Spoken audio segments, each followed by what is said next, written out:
Today we're here to talk about employee engagement. Employee engagement is the #1 predictor of success or profitability for any organization. Gallup Research, they did a 5-year research study. They researched every successful organization. The greatest common denominator in those who found success was employee engagement. And all of us who manage or work with employees and have coworkers, we know that that's true. No, employee engagement is the #1 predictor of success, and often it's overlooked.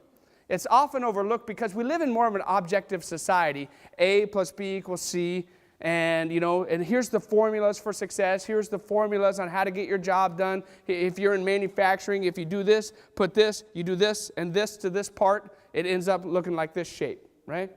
Well, we know if we do this and this and this to people, we don't always get the same result, right? I've got 5 kids. If I do X, Y, and Z to my daughter and expect this result, I might get it. And if I try the same thing with my son, X, Y, Z, I'm getting a different result, right?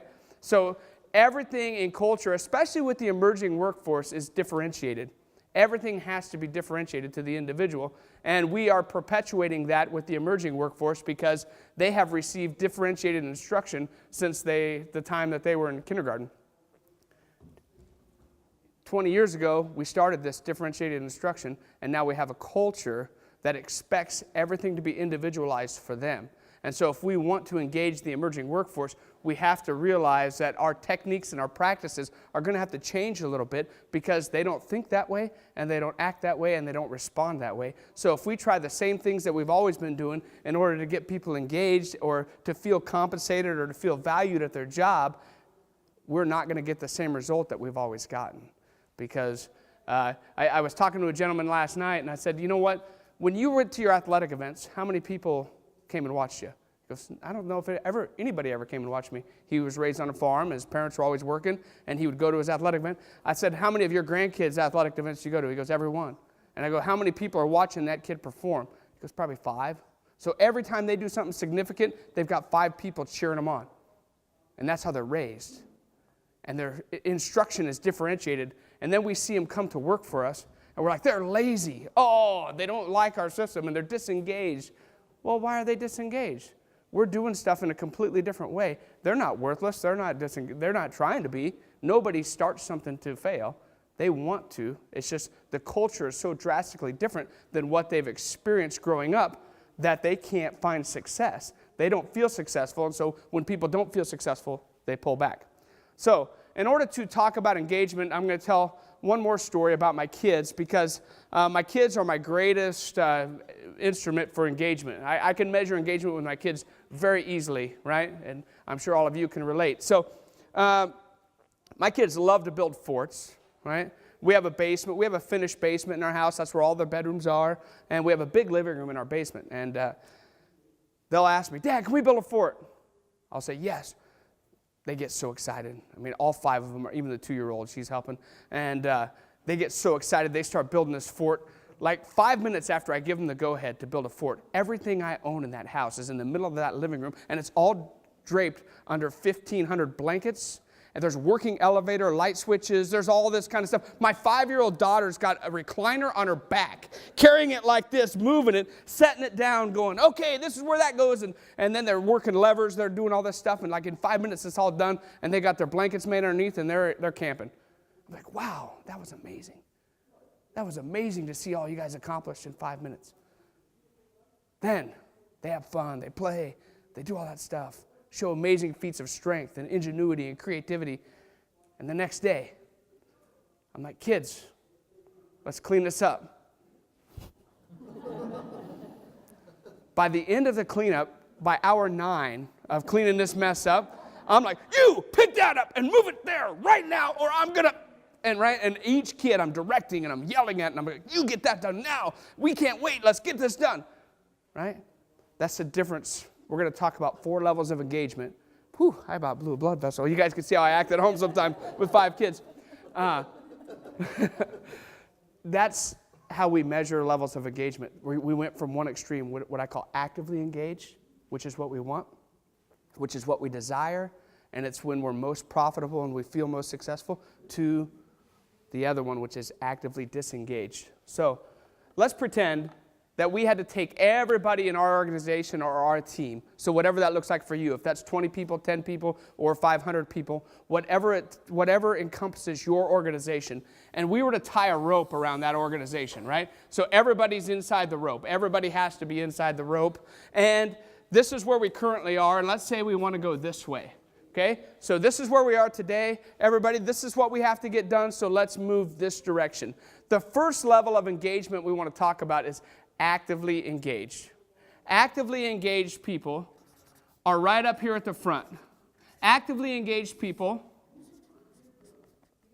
are willing to sacrifice or to leverage all of their talent, their resources, their energy, and their relationships for the sake or the good of that company or organization, right? They're like, hey, whatever it takes, I'm going to make sure this thing's successful. These are people that see the end result in mind. They know, and they're just going to do whatever it takes. And they don't necessarily have to be told what to do, and they don't necessarily have to, you don't have to tell them what the right thing is. They just find it, and they do it, right? Because they're actively engaged, and they are pulling a lot of weight, and they want the company to succeed. They want the group to succeed, and they're going to move forward.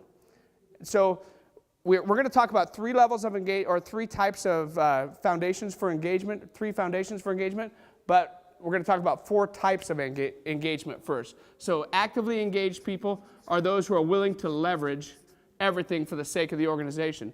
The next level are engaged. And what happens with these levels of engagement is we all kind of cycle through levels of engagement.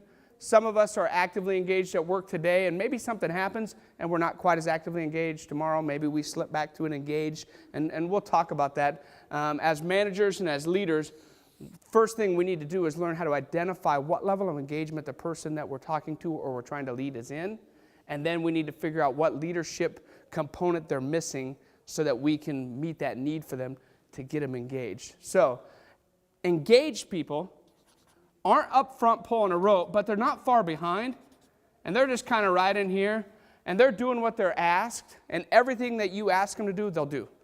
They get everything done that you ask them to do, but they don't do anything that they're not asked to do. They're not leveraging their excess. They're not leveraging their extra energy and extra human resource, extra potential for the sake of the company. And these are great employees. They cheer people on a lot of times, and they're right there, but they're not doing that extra effort. And when we're talking about employee engagement, if we think about that story with my kids, what would happen if we could harness and capture that energy and that focus and that determination? What would happen if every time it was time to clean the house, I could get that same level of engagement? Like literally, our whole house would get clean in like 6-7 minutes. It would all be done. I'm still working on it. And unfortunately, if I figure that out, nobody will be able to afford to listen to me speak, because I'll be speaking at really high level, because if we get the answer to that problem, parenting is cured, right? We get that engagement. But I think we have to at least dream about that. What would happen if we got everybody on the same page? What would happen if we got everybody actively engaged? Because I think if we can allow ourselves to dream about that again, then maybe we'll start working towards that solution. Sometimes I think when we deal with people so much and we lead so much, we give up on the idea that people are actually ever going to be fully engaged, and then we become less engaged because, they're never going to change. But I want to tell you, I really believe in the power of human potential, and that we can capture that as an unlimited human resource that we can continue to capture more and more of. So back to just engaged people. These are great employees. These are great team members, but they're just not given that extra effort. Then we go to disengaged. That's the next level. I keep these really easy because, I like easy terminology. So we go actively engaged, engaged, disengaged. Now, disengaged people are right here. They're right here along the rope, and disengaged people, basically, they just kind of wrap their wrist around the rope and sit down. And said, if we go anywhere, you're going to have to pull me because I'm not doing anything, right? They just kind of sit down and they get drug along. And they're like, I'm not going to fight you on this, but I'm not giving any effort towards this. and you're going to have to pull me, right? And we can all probably relate. I could see people's eyes are going, yep. You're counting the people you know that are disengaged. They just got their hand around that rope, and they're just getting pulled along, getting drug along, right? Well, disengaged people, nobody sets out to be disengaged. Nobody joins a team. Nobody takes a job. Nobody starts anything to be disengaged. Something has happened that got that person disengaged. And the last level, these are the people are, you can guess, right? Actively disengaged. Actively disengaged people are choosing to fight against. They're choosing to pull the opposite direction and fight against. So my kids, when I told them to clean up, they went from actively engaged, enjoying everything they were doing, to actively disengaged. And here's the crazy thing, when you're dealing with an actively disengaged team member, it takes more energy to get them to move 1 inch than it does, you have to exert more energy than they do. So this, with actively disengaged people, when you are forced to deal with them over and over, these are the ones where you say, oh, just forget it, I'll do it myself. Why? Because it's easier to do it yourself. It takes less energy to do it myself. When I'm making my kids clean that up, I'm tempted to say, you know what, I'll just do it myself. Because I could have done it myself in a half an hour. I could have cleaned everything up. But literally, it takes me like 9 hours to get them to do it. Why? Because I'm stubborn, and I want to teach them a lesson, darn it, right? So I make them do it. But that process really wears you out. And it doesn't foster very good relationships. Now, let's think about this. If you have an actively engaged employee who's been actively engaged for a while, and all of a sudden they see somebody disengaged, right? They're over here pulling all this weight, and they look back and they see, why did this rope get so heavy? Oh, you sat down on the job. What do we have now? We have a conflict. We have tension that needs to be managed, right? So as leaders and as people who want to see organizations succeed, we need to learn to identify what level of engagement people are at, and then learn how to deal with it appropriately. Because engagement's a cycle. Nobody sets out to be an actively disengaged person. Nobody sets it out. You never started anything that you wanted to fail at, and you never tried anything and just decided, you know what, I'm going to see how bad I can suck at this and do the opposite, right? Nobody does that. But there's this thing that happens to us, and it's the worst human emotion that we can ever experience, and it happens on a daily basis to us. And it's an emotion called disappointment. Disappointment is the worst emotion we can experience.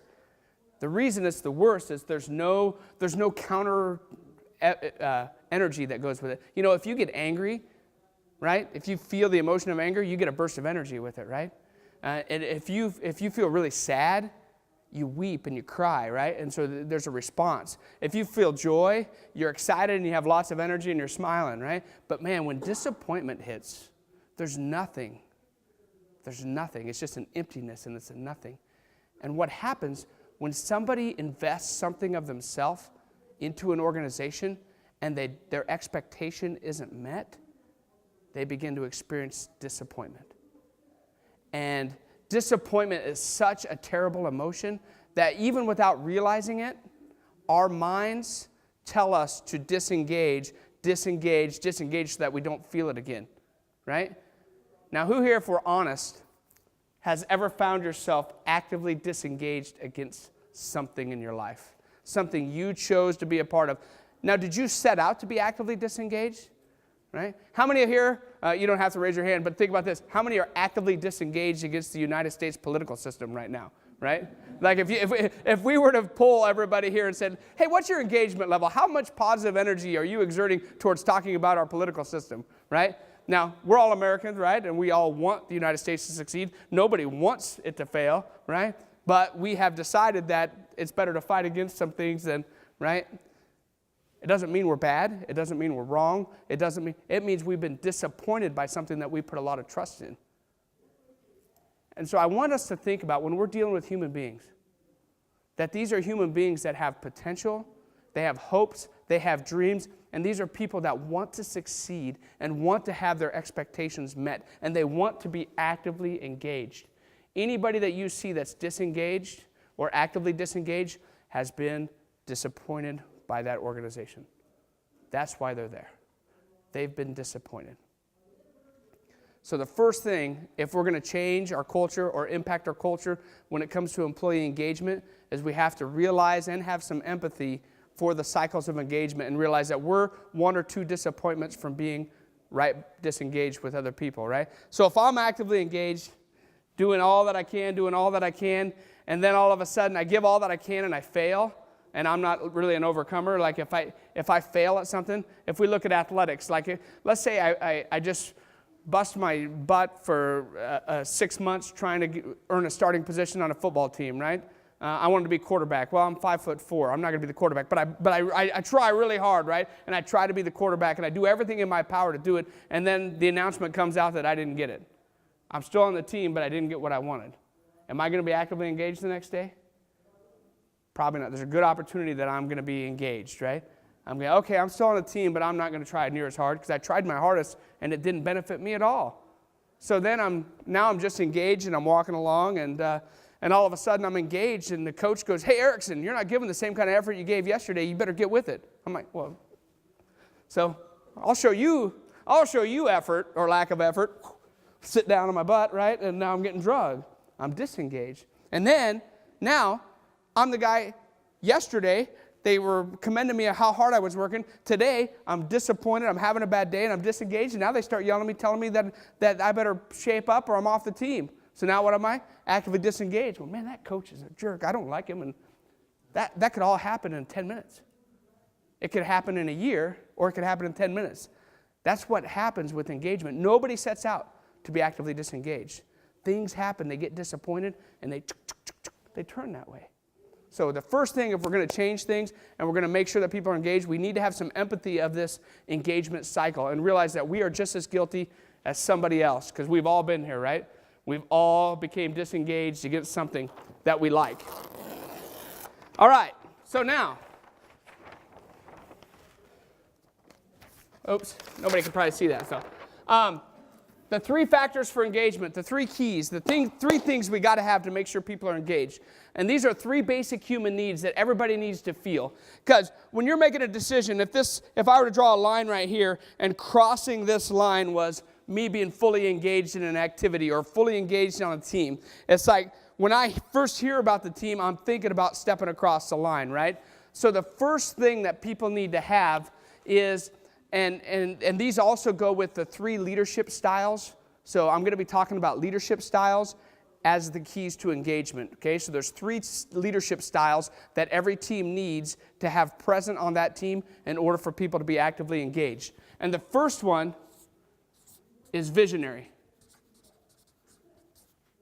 Visionary, because people want to follow visionary leadership. People want to know that they're a part of something that's nearly impossible or that they think is impossible, right? Because if you're trying to tell me to join this team and I'm going to step across and I like your idea and I think it's a big vision and I'm like, you know what, I could do that. I would like to be a part of that because I want to chase an impossible dream. There's something in every single person that they want to do something that nobody else can do. They want to be a part of something that nobody else is capable of. And if you can sell them on that vision, that's the first step to engagement. That's the first step. That gets them to cross the line. Now, you might think, well, Josh, that's kind of far-fetched. Nobody really believes they can do something impossible. But let's be honest. The minute that everything that you're doing is possible and you know it's possible, you have crossed into going through the motions, right? If you're not chasing anything impossible and there's nothing extraordinary about what you're trying to do or trying to accomplish, all you have to do is show up to get that done. You've already crossed into, you're no longer actively engaged. You're engaged at best, probably disengaged. Because if all you have to do is show up and that happens, there's no vision, there's no inspiration, there's nothing impossible we're trying to do. If I'm, I wrestled in high school and college, and if I wasn't trying to be a national champion, there's no way that I ever would have went through the workouts that I went through. Did I have any chance of being a national champion? No. I wasn't talented enough. But I had to make myself believe it. Otherwise, there's no way I would have endured the workouts. I had to believe that there was a chance. So you're saying there's a chance, right? So you have to have visionary leadership on any team because people need to be inspired. They have to be inspired before they're fully engaged. Who wants to give all of themselves to a pathetically average goal? Right? Oh, I'm going to give all that I have so that we can be average. Nobody wants to do that. Nobody wants to be average. Everybody wants to be exceptional. Some people are better at making people believe that than others.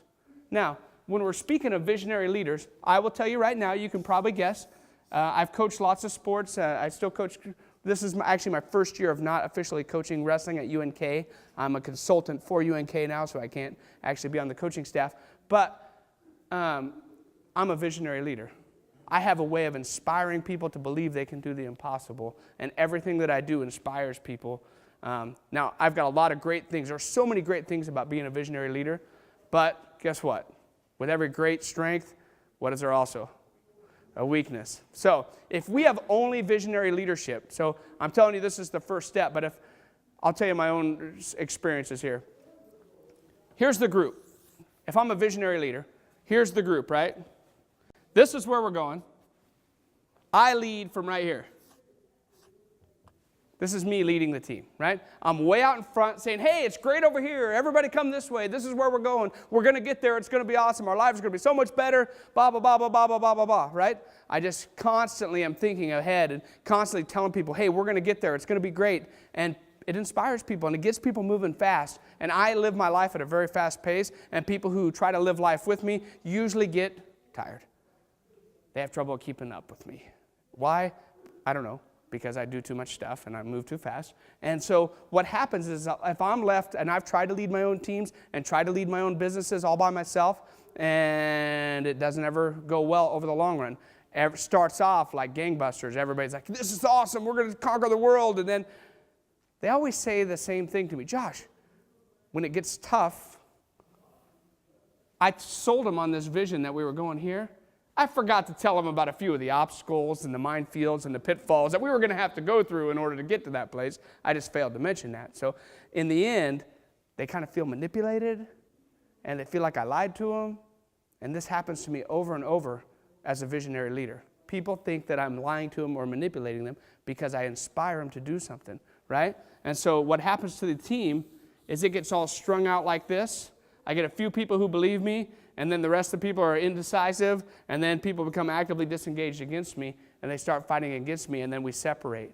It happens, right? Like an amoeba. Bloop. We have two separate camps. We leave because I'm offering one part of the three-part series. I only offer one. And if I say, hey, we're going to be successful just on vision alone, all we need is visionary leadership to be successful, that's all we need, I will get people engaged for a short period of time, and then when they realize that everything I say isn't absolutely true because there's no way, because I'm painting way too good of a picture in order to inspire them, they'll leave me. And by leave me, I'm just saying disengage. They'll go through one of the levels of disengagement. They'll become just engaged and follow, or they'll disengage, wrap their hand around the rope, or they'll start to hate me and fight against me and think that I manipulated them, right? So one of those things is going to happen. So the first step, the first thing we have to have is visionary leadership, because the human need that visionary leaders meet is people want to chase an impossible dream. That's a human need. First human need we have to meet. People have to believe that they're chasing something impossible. Otherwise, they won't fully engage. They'll just give you a little bit of their effort. They'll just give you a little bit of their talent and a little bit of their resource. Okay, the second type of leader that we need to have represented on our team and that people need is relational. Now, relational leaders, if this is the group, relational leaders plant themselves right in the center. This is where we're going. Relational leaders plant themselves right in the center of the group. And to them, the only way to be successful is to make sure everybody's happy. As long as we have great relationships and everybody's happy, we're going to be successful. So these are the people that understand what everybody's going through. They understand what people are saying. They ask a lot of questions. And they actually take time to know what's going on in other people's lives, like naturally.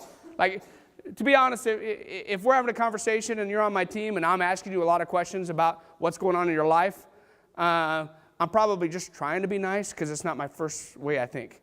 Unfortunately, it's just not. I think about big vision, big ideas, big plans. And I'm just trying to be engaged with you on purpose, but it's not my natural thing. It's not that I don't care. It's just not the first thing I think about. When I talk to somebody, the first thing I think about, what's their potential? What could they be doing? What could we do together? Not, hey, how's your family? Hey, how's that going, right? You guys know what I'm talking about? It's a different personality, but it's an equally important leadership style. And as we talk about these leadership styles and as the levels of engagement or the keys to engagement, visionary leaders most often get the title of leader. But a visionary leader left alone will always fail. It'll never succeed because nobody succeeds by themselves. We have to have relationships. We have to have a team to succeed.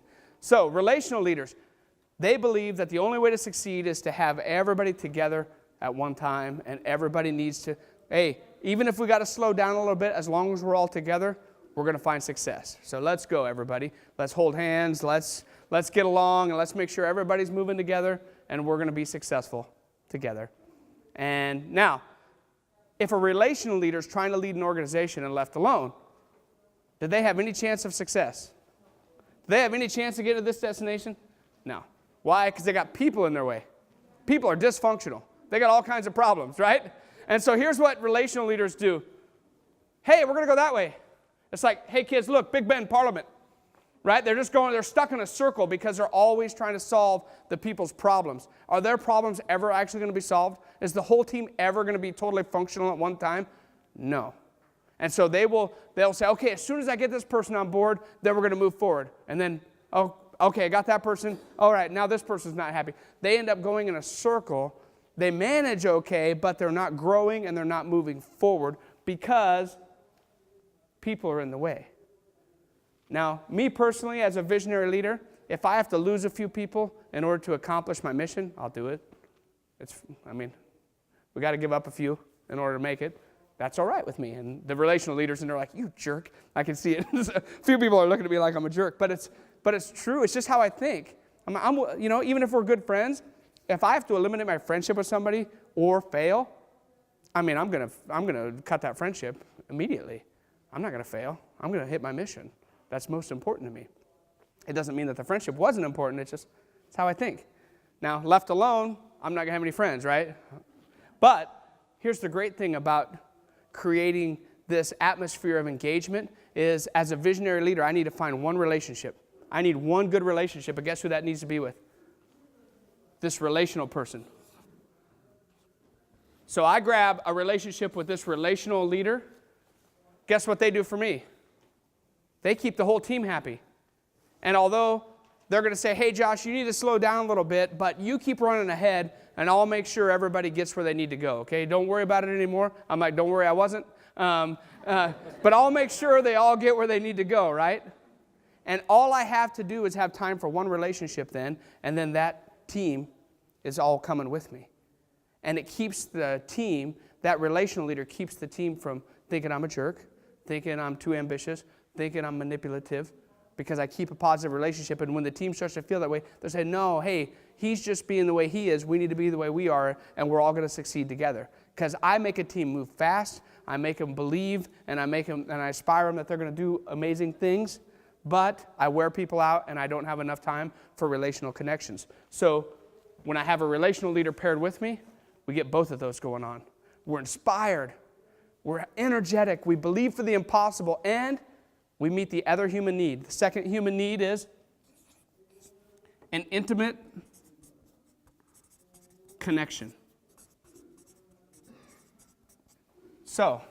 Connection. So if I'm going to cross the line, you sell me on a vision, I start to cross the line to engage with your organization. That's my first step. I believe your vision. Okay, I'm stepping in. Okay, now, once somebody that's on that team makes a connection with me, a relational leader takes time to say, hey, you know what? We value you, Josh. We believe you're important. Thanks for being a part of this team. I want to know about you. I want to know who you are. Now I put weight on this foot, right? Now I'm almost all in. But I still got 1 foot out, right? I got 1 foot out. But I'm almost all in. So I believe the vision, and I've made a relational connection. There's 2 of the key essentials are met right now for me to be fully engaged. And I will give a disclaimer, just because you have all 3 of these essentials, that's the start of engagement, and then we got to manage it, okay? So it still needs to be managed. But it doesn't guarantee everybody will be engaged. But without these three things, you have no chance of engagement. So, and I will lift this up a little higher here in a second or bring it back if those of you who need to see it in the back. So the third type of leader that we all need is a supportive leader. Now, supportive leaders, here's the group. They choose to lead from behind. Because supportive leaders are the personality type that says, you know what? I just don't want to fail. As long as we don't fail, that's success. As long as we don't say we're going to do something and not do it, as long as we don't miss any details, we're okay. A supportive leader is the one who naturally stays behind, and these are the most often overlooked leaders. And so if you're a supportive person as I talk about this and you relate to it, I want to apologize for all the times you've been overlooked as a leader, because supportive people get overlooked as a leader all the time. Because why? They always want to slow everything down to make sure that we don't make a mistake.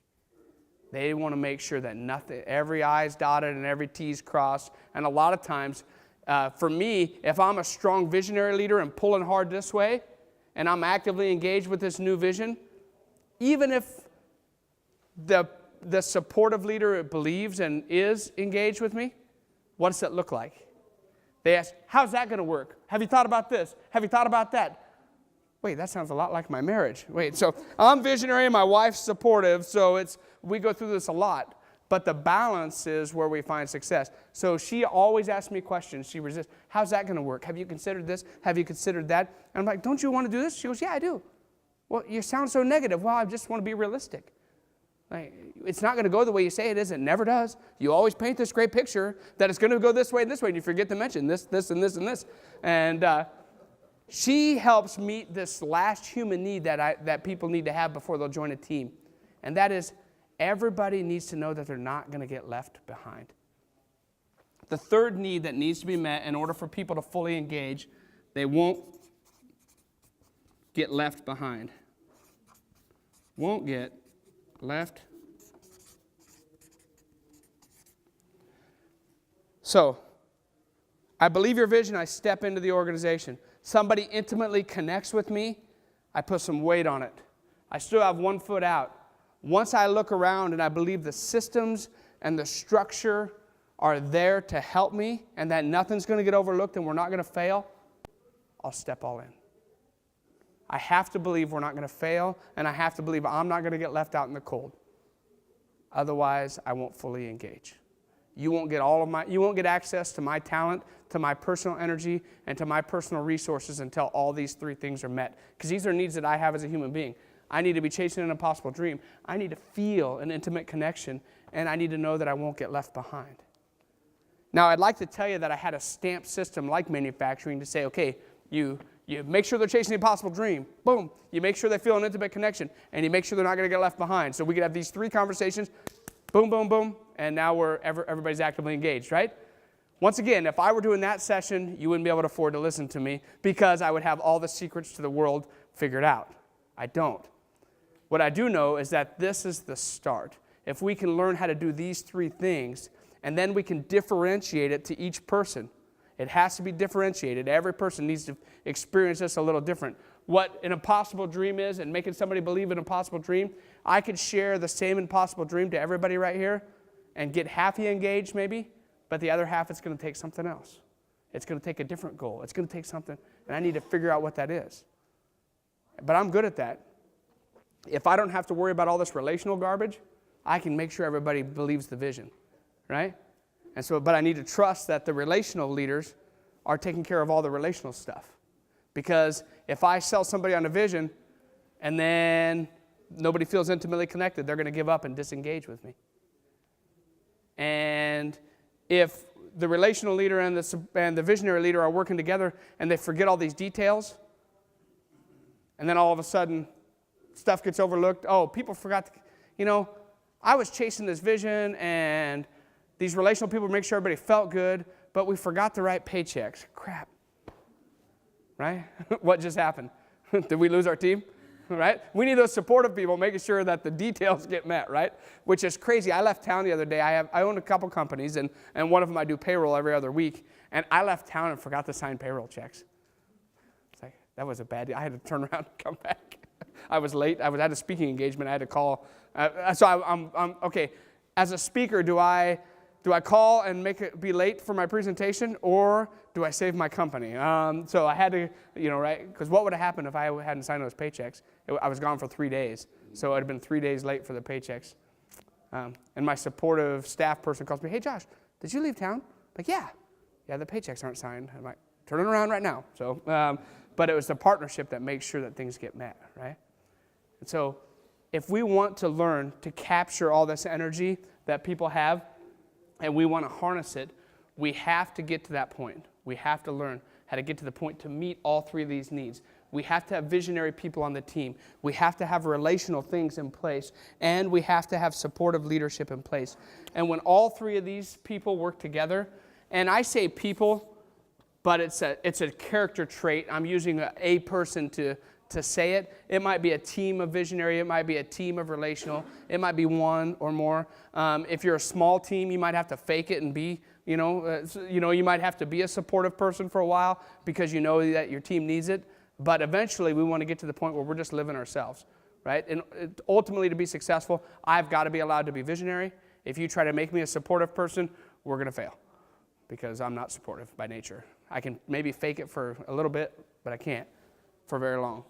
So what happens when this person chasing the impossible dream is working with the relational person and working with the supportive people, all three, what happens is the team is able to move forward quickly. Sorry, I'm going to move this up right over to here for just a minute. I can see some people straining to read it. So what happens when the three work together is that the organization ends up moving at the right pace to keep everybody engaged. Right? It moves at the right pace to keep people engaged. If a visionary person is left to themselves, the group's going to move too fast and people are going to disengage.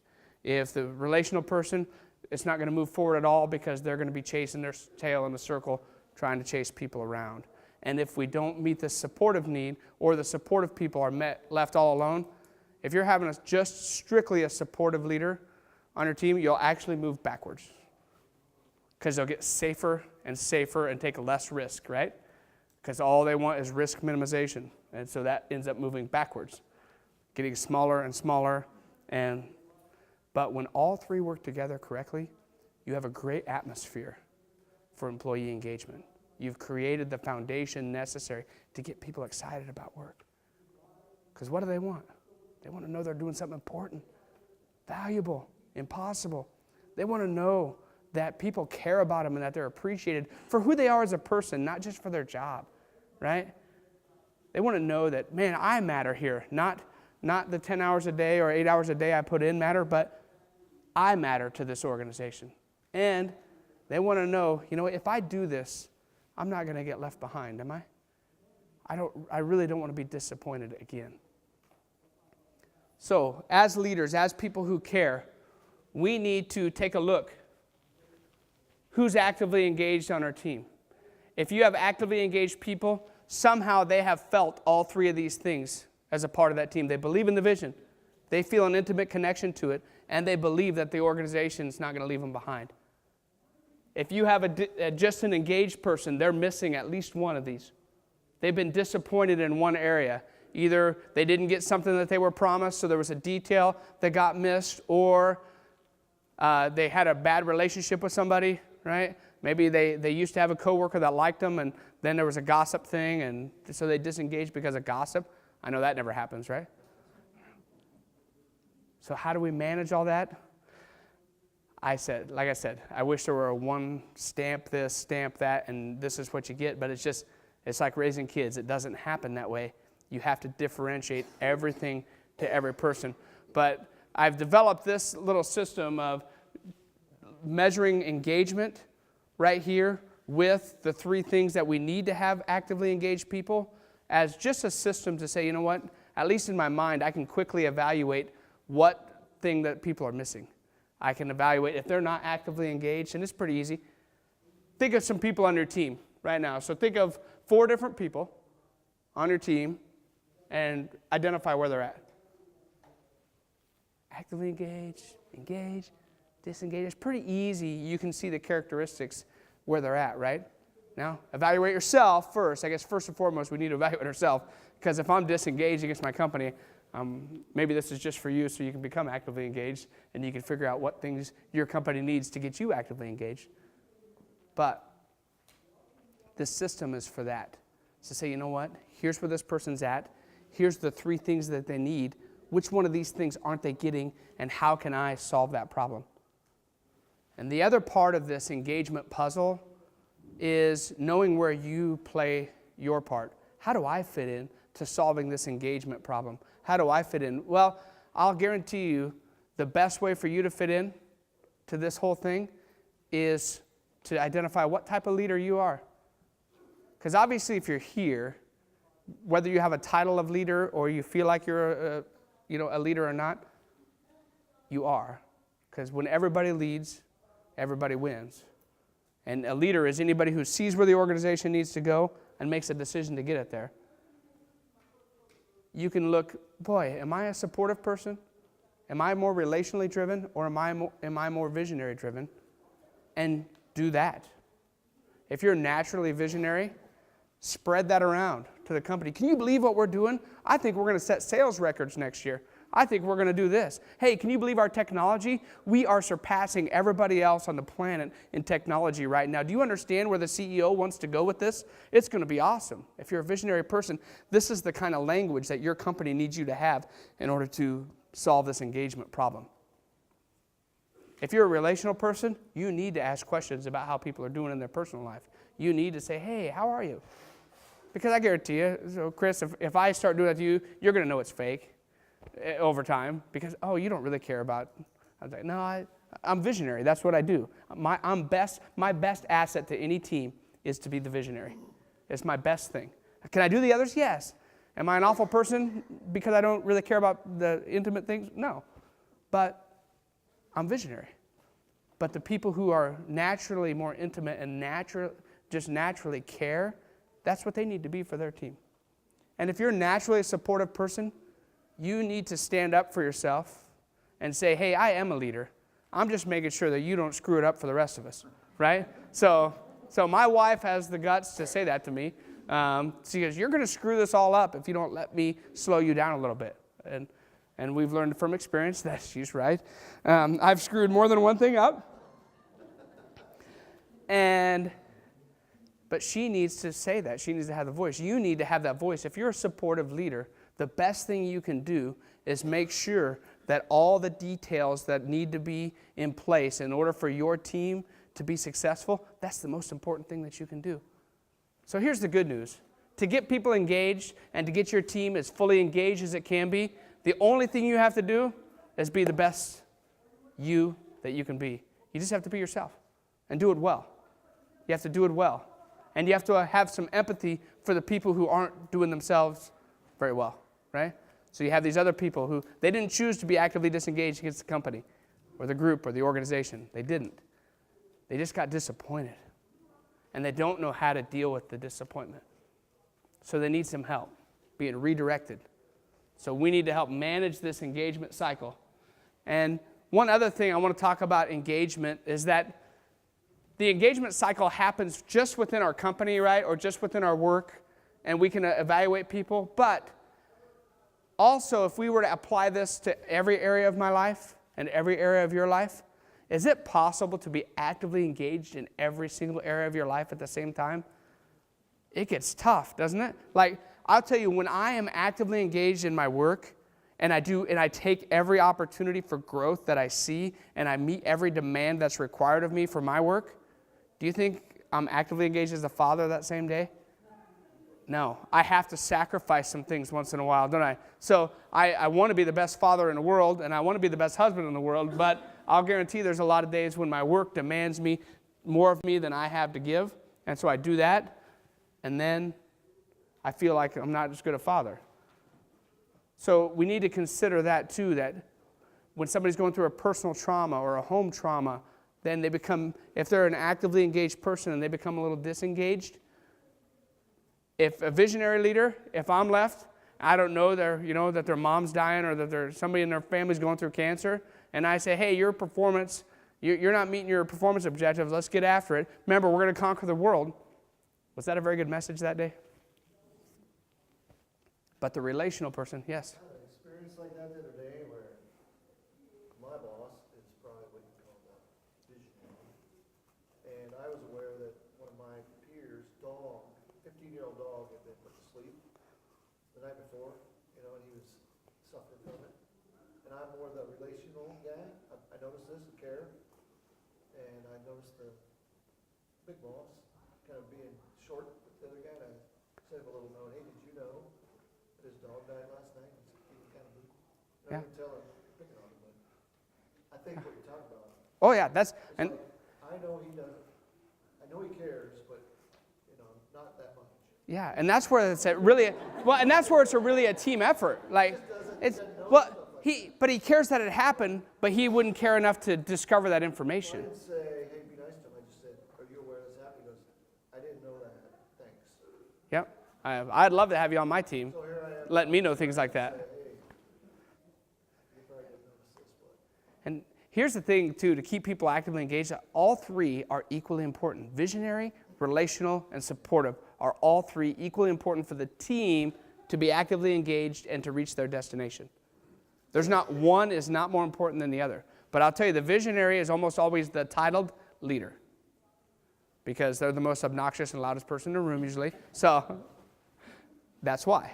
So I think if everybody knows that and appreciates it, and they say, I'm not very good at this, so watch me, and if you see that, let me know. Then when you do, you get some kind of positive reaction. Definitely. Definitely. That's why where I drew those connections. When the relational leader is supportive and believes in the visionary leader, and the visionary leader says, hey, thanks for letting me know that stuff because I would have just, like, let's say that guy, that person is the biggest relational leader in the whole company, and the owner or the visionary leader says, hey, you need to pick it up, and doesn't know that the dog died, they just lost their whole team, right? They just isolated themselves from everybody, and now they got to, okay, how do I re-engage this whole team? You don't. You messed up, right? There's a lot that has to happen. So the connections and the belief and the support and the appreciation and respect between the three different personality types is what holds an organization together and keeps everybody engaged. Now, in my line of work, I want every person in every company to consider themselves a leader, because I really believe when everybody leads, everybody wins. And if every person is a leader and all they have to do is decide what type of leader they are, oh, I'm a visionary, I'm a supportive, or I'm a relational. And you know what? I respect the people that find success differently than me, and they respect me even though I find success differently. When everybody's pursuing success in their own way, in the way that they feel is going to be the most successful for them, everybody wins. And that's when we move quickly and swiftly and efficiently with very few mistakes. If visionary leaders are left alone, you move very quickly with a ton of mistakes. And you don't finish, there's a lot of casualties, You finish the war with nobody left. Yes? Other than the obvious subjective assessment, how do you measure employee engagement? There's all kinds of engagement tools. Gallup does the Q12 survey that they have. There's several different smaller companies that have different assessments. It's up in the air for me which one is the best, but basically it's a questionnaire. It's just a survey that you send out, and you can purchase those surveys. So stick around afterwards. I'll have to look up. I know Gallup has a Q12. And Isaac, do you remember those two other companies that we talked to at the HR conference? One's based in Omaha. Yeah, actually both of them are. There's two Omaha-based companies that have an employee engagement model. So, and I use that as a resource. So if you were to do one of those and not know what to do with that information, then that's where I come in. If you've already taken the Q12 or already taken an employee engagement, realize your employee engagement's not any good, then Team Concepts comes in, helps fulfill those requirements. Any other questions? Well, I really appreciate everybody's attentiveness. I hope this was helpful for you to understand the engagement process and how you can be a more effective leader for your organization. Thank you very much for your time.